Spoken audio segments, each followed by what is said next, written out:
ተመራቂ ተማሪዎች ባለውለታችን ናቸው ይሎታል ሱፍ ወደድ ባለበት ጊዜ 300 ብር በ500 ብር አንድም ተማሪ ካለ ሱፍ አይመረቅም ያሉ ነው የሚመስለው በዛን ወቅትና ምን ያህል ጊዜ ፈጀ አቶ ሰይድ ከዛች ከሲንጀር ተነስተው አምባሳደር ልብስ ቤት ለመክፈት 11 ወር ነው እንግዲያው የፈጀች 11 ወር ውስጥ ተቀጠርኩ ሰው ቤት እዛ ነው ማድረግ ፈቅደውልኝ ሱቁ ላይ ነው ይሄ ህዝብ የሚስተናገድበት ሴራሚክ ወይ ሲሚንቶ አይደለም አፈር ነው እዛው የተኛው ነው 3000 ብር ያጠራቀም ወጣት ሆኜ ወይ ስራ ሲጀምር የተጠቀምኩበት አንዱ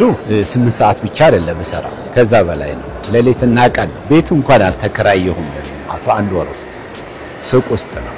ምግብ ብቻ ነው ገንዘብ ማጠፋ እንጂ በ11 ወር ውስጥ ጫማ ልብስ የሆነ ቲሸርት ስገዛ ትዝ አይለኝም ቻት የመጀመሪያዋ ሲንጀር አይደለም አዎ ትሰራለች አሁን አትሰራ ኤሌክትሪክ የለም ኤሌክትሪክ ካውያ የለም በዚህ ክሰል አርጋ ነው የምትተኩሰው እንዳንቺ አይነት ከተማ ውስጥ የመማር የመነድል ያጋጠማችሁ ልጆች ዶክተር ሆናለሁ ፓይለት ሆናለሁ የሆነ ተላላቻለሁ እኛ የገበሬ ልጆች ነን በቃ ምንም ብዙ እንደዚህ አይነት ወሬ አናወራ ምን ያህል ሰራተኛ በእርሶ ተቋማት ውስጥ አሉ አሁን 500 ሰራተኞች አሉ ሁሌ ሱፍ ይለብሳሉ ግን አዎ ከሰኞ